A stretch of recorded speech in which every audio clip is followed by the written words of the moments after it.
in that case. Reuters reported earlier this year that China is pushing growing numbers of Tibetan rural laborers off the land into recently built military-style training centers where they are turned into factory workers, mirroring a program in Western Xinjiang region that rights groups have branded coercive labor. End of quote. I know you've been to Xinjiang before. I wonder if you think similar tactics are being used in Tibet, as we know are being used in Xinjiang. Thank you, Mr. Chair, for the question. Yes, also Adrian Sens has written a very good report. I believe it was in September that we read before we went there, saying that roughly, 500,000 people have been put into those facilities.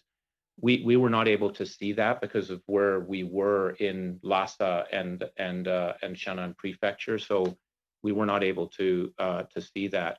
Clearly, there is an effort going on to take people from the land, if you will, with the view of trying to reduce income or improve the poverty alleviation situation, and they're being moved into industrial jobs. But we weren't able to get any sense of that or what that looked like, but we're very much aware of that.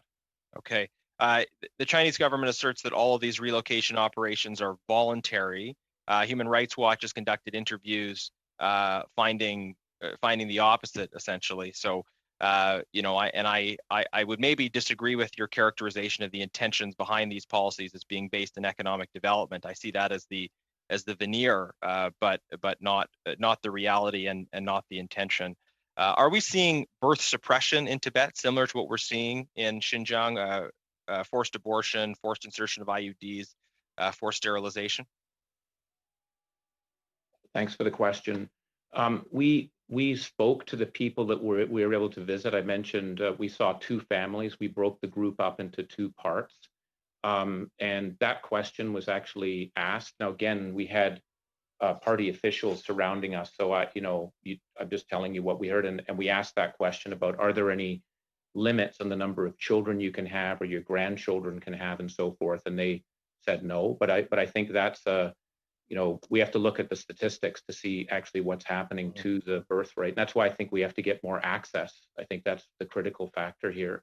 Were you? Thank you. Were you ever able to interact with Tibetans without Chinese government monitoring? Yes, I was. I was actually quite surprised at that on a number of occasions. One was early in the morning, mainly because I couldn't sleep. To be honest, I had a difficulty adjusting to the altitude. I was up at 5 in the morning and wandered the streets. There was no one behind me. There weren't a lot of people on the street, but I saw people. And then when we were during the lunch periods, we were allowed to move around. So I tried to go into as many bookstores as I could. And I was there basically, by myself. I was a bit surprised. Maybe I'm sure they're cameras looking at me, but yeah, thank you. I just want to get one more question before my time is up. Did you raise or discuss the whereabouts of the Panchen Lama or the government of China's efforts to control the reincarnation of the Dalai Lama? Yes, I did raise the question about the Panchen Lama that the Dalai Lama had selected, and we raised that and said, where is he? How is he doing? How do we get to see him? Their response is there's one Panchen Lama, and that's not the person, and he's fine, and he doesn't want to speak to people. But we raised that, and it wasn't just raised by me; it was raised by other members in the group. And the reincarnation question? Yeah, the reincarnation question. There was a discussion or assertions by that where the government officials talked about the golden urn process and how that historically has been used. So thank you.